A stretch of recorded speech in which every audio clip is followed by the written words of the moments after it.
기도하겠습니다. 좋으신 아버지 하나님, 오늘도 저희들에게 이 날을 허락하여 주시고 또 이 아침을 깨우며 주의 말씀 가운데 출발하게 하시니 감사를 드립니다. 저희들이 늘 말씀 가운데 깨어 있는 것처럼 저희들의 영혼이 늘 하나님께 집중되게 하여 주시고 하나님의 거룩한 뜻을 우리 가슴에 품고 우리에게 주어진 삶 속에서 하나님 나라를 살아내는 삶이 되게 하여 주시옵소서. 결단코 아버지 하나님, 옛사람의 구습을 쫓지 않게 하시고 날마다 성령 안에 새로워져서 주님께서 이루어가시는 새 역사를 향해 살아가는 깨어있는 성도들 되게 하여 주시옵소서. 우리 구주 예수 그리스도의 이름으로 기도드립니다. 아멘. 오늘 우리에게 주신 말씀은 에스겔서 4장에서 5장입니다. 본문 읽기는 4장 16절에서 17절, 5장 11절에서 16절입니다. 또 내게 이르시되 인자야, 내가 예루살렘에서 의뢰하는 양식을 끊으리니 백성이 근심 중에 떡을 달아 먹고 두려워 떨며 물을 되어 마시다가 떡과 물이 부족하여 피차에 두려워하여 떨며 그 죄악 중에서 쇠파하리라. 그러므로 나 주 여호와가 말하노라.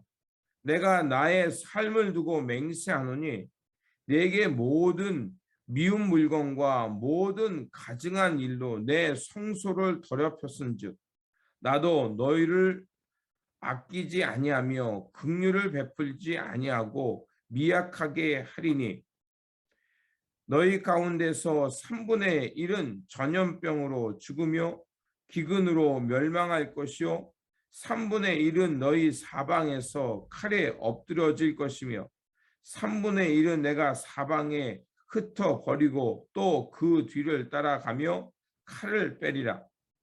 이와 같이 내 노가 다한즉 그들을 향한 분이 풀려서 내 마음이 가라앉으리라. 내 분이 그들에게 다한즉 나 여호와가 열심으로 말할 줄을 그들이 알리라. 내가 이르되 또 너를 황무하게 하고 너를 둘러싸고 있는 이방인들 중에서 모든 지나가는 자의 목전에 모욕거리가 되게 하리니 내 노와 분과 중한 책망으로 내게 벌을 내린즉 너를 둘러싸고 있는 이방인들에게 내가 수치와 조롱거리가 되고 두려움과 경고가 되리라. 나 여호와의 말이니라. 내가 멸망해 하는 기근의 독한 화살을 너희에게 보내되 기근을 더하여 너희가 의뢰하는 양식을 끊을 것이라. 아멘. 오늘 본문 4장과 5장은 하나님의 심판을 전하는 말씀입니다. 4장에서 하나님은 예루살렘을 향한 세 가지 징조의 그 심판을 말합니다. 흑벽돌, 인분으로 보리빵을 구워 먹는 것, 그리고 결박당함과 기근입니다. 이 세 가지 심판은 바로 예루살렘을 향한 하나님의 진노였습니다. 그래서 그 흑벽돌을 쌓고 있던 것이 함락당하는 것은 바로 바벨론의 침공을 말하고 또 예루살렘이 오랫동안 포위되고 나중에는 초토화될 것을 말합니다. 그리고 그 안에서 결국 엄청난 사륙이 일어날 것을 말합니다. 하나님은 에스겔을 통해서 이런 시각적인 방법을 통해서 하나님의 그 진노와 심판을 말씀하신 것입니다. 그러면 하나님은 왜 이런 식으로 에스겔에게 하나님께서 진노를 표현하셨을까요? 그것은 그 하나님의 말씀에 전적으로 순종하지 않았기 때문에 그렇습니다. 그들은 하나님의 언약 백성이었습니다. 출애굽하고 광야 시대를 통해서 시내산에서 언약을 받아 하나님의 언약으로 살아가는 백성이었습니다.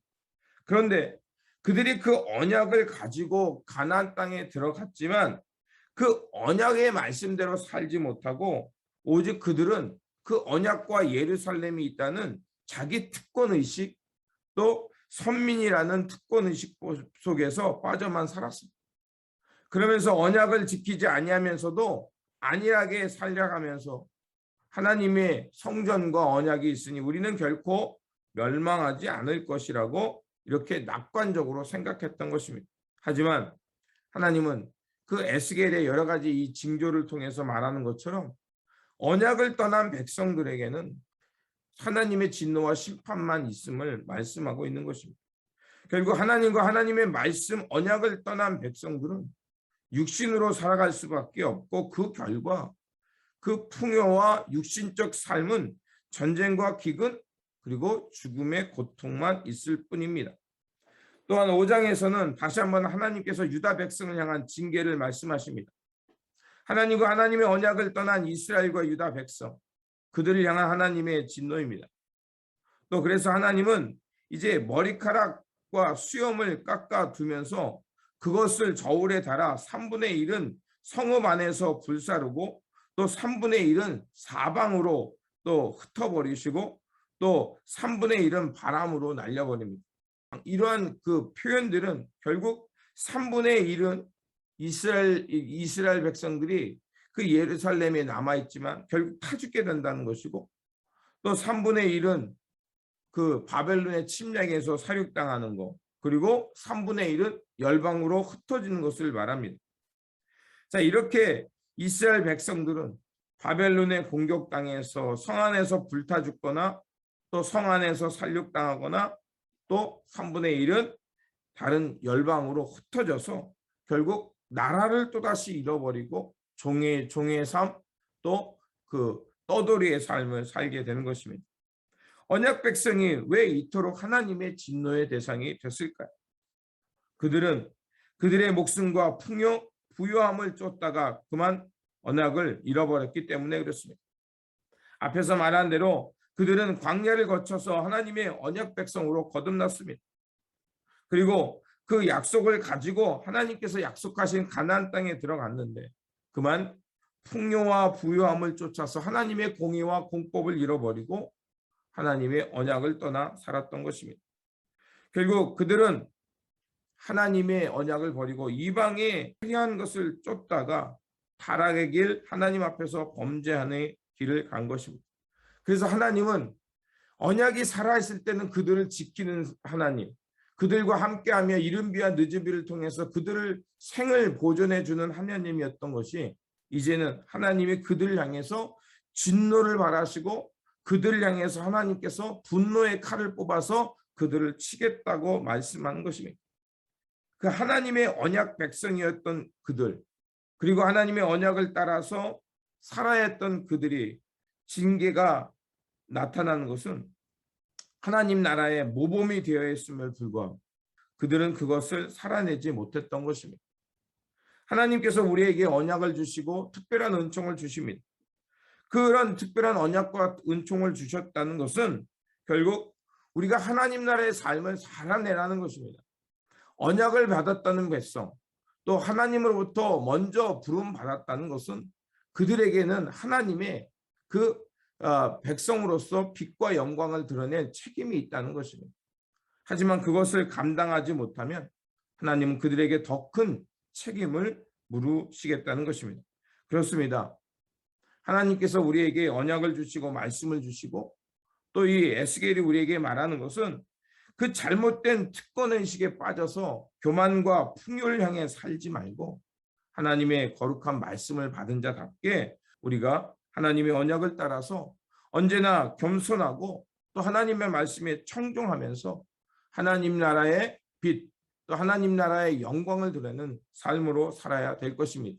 저와 여러분들이 하나님으로부터 먼저 부름받았기에 그러한 책임을 갖고 더욱더 언약 백성답게 당당하게 주님의 빛을 향해 살아가는 저와 여러분들이 되시기를 주님의 이름으로 축원드립니다. 기도하겠습니다. 좋으신 아버지 하나님, 에스겔은 이제 여러 가지 상징적인 표현과 몸으로 하나님의 심판을 드러냄을 통해서 하나님의 그 진노와 심판을 드러냈습니다. 언약 백성들이 하나님으로부터 이런 진노의 대상이 된 이유는 무엇이었습니까? 그것은 그들이 하나님의 언약을 받고 하나님의 약속의 땅에 살았지만 그러나 그들은 그 약속의 말씀을 지켜내지 못했으며 또 하나님의 말씀을 따라서 삶을 살아내지 못했기 때문입니다. 그럼에도 불구하고 그들은 언약과 선민이라는 특권의식 쪽에 빠져서 하나님의 말씀을 지키기보다는 이방의 화려한 것들을 쫓아 결국은 이러한 엄청난 재앙과 불의의 심판을 받게 되었습니다. 아버지 하나님, 우리가 하나님으로부터 먼저 부름받았다는 것은 놀라운 은총입니다. 그러나 아버지 하나님, 그것으로 만족하지 않게 하여 주시고 먼저 부름받았기에 하나님 나라를 향해 선한 청직이 되게 하시고 신실하게 살아가는 주님의 종들이 되게 하여 주시옵소서. 그래서 아버지 하나님, 주님 앞에 부끄러움 없는 삶이 되게 하시고 주님 앞에 섰을 때 잘했다 칭찬을 받는 삶, 30배, 60배, 100배의 열매를 맺는 삶, 그러한 삶이 될 수 있도록 도와주시고 지켜주시옵소서. 우리 구주 예수 그리스도 이름으로 기도드립니다. 아멘. 오늘 우리에게 주신 말씀 붙들고 살아가는 한 날이 되시길 바라며, 다시 한번 옛사람이 아니라 하나님의 언약을 따라서 하나님의 말씀을 신실하게 지키며 살아가는 한 날이 되시기를 바랍니다. 주님의 평안이 함께 하시기 바랍니다.